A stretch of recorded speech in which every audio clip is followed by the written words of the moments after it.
అందరికీ ఇవాళ వచ్చేసి టమాటా చారు చూపిస్తాను మీకు. టమాటాలు ఒక 1 కిలో ఇలా కోసుకున్నాను. చింతపండు ఒక చిన్న నిమ్మకాయ, చింతపండు ఒక నిమ్మకాయ సైజ్ అంత చింతపండు ఇలా నానబెట్టుకున్నాను. ఇప్పుడు దీంట్లో వేసుకొని ఉడకబెట్టుకుంటాను.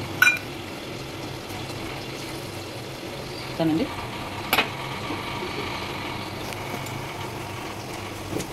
దీంట్లోనే కొంచెం పసుపు, 7 చెంచా పసుపు,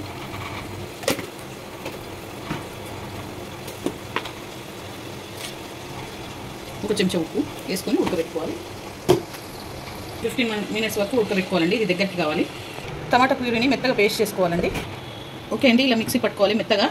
వెల్లుల్లి పేస్టు, పచ్చిమిర్చి, ఆనియన్ కోసుకున్నాను. ఒక 3 పచ్చిమిర్చి, ఒక ఆనియన్ కోసుకున్నాను. కరివేపాకు, కొత్తిమీర వేసుకోవాలి. ఇప్పుడు 2 పావుల నూనె పోసుకోవాలండి. 1 స్పూన్ జీలకర్ర, 1 స్పూన్ ఆవాలు, పొట్టిమిరపకాయలు, ఎండుమిర్చి అంటారు కదా అది 3 తీసుకున్నాను. దీంట్లోనే ఈ ఉల్లిగడ్డ, పచ్చిమిర్చి వేసుకోవాలి. ఈ వెల్లుల్లి ముద్ద వేసుకుంటున్నానండి. వేసుకొని కలుపుకోవాలి బాగా. ఇది కొంచెం బ్రౌన్ కావాలి. 7 చెంచా పసుపు, 1 చెంచాన్నర ఉప్పు వేసుకుంటున్నానండి. ఎందుకంటే ఆల్రెడీ 1 చెంచా వేసాను కాబట్టి బాగా కలుపుకోవాలి.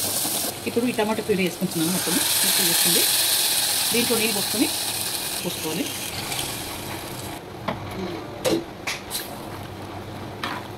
దీంట్లో ఇప్పుడు 2 చెంచాలన్నర కారం వేసుకోవాలండి. ఇప్పుడు దీంట్లోనే 1 చెంచా ధనియాల పొడి, 7 చెంచా జీలకర్ర పొడి, 7 చెంచా మెంతుల పొడి, కొత్తిమీర, కరివేపాకు కూడా వేసుకోవాలండి. వేసుకొని బాగా మసనివ్వాలి. ఏదో చూసుకొని ఏదైనా తక్కువ అనిపిస్తే వేసుకోండి. ఓకే అండి, టమాటా చారు రెడీ అయిపోయింది. ఈ వీడియో కనుక నచ్చితే లైక్ చేయండి, షేర్ చేయండి, కామెంట్ చేయండి, సబ్స్క్రైబ్ చేయండి. చాలా బాగుంటుంది. మీరు కూడా ట్రై చేయండి.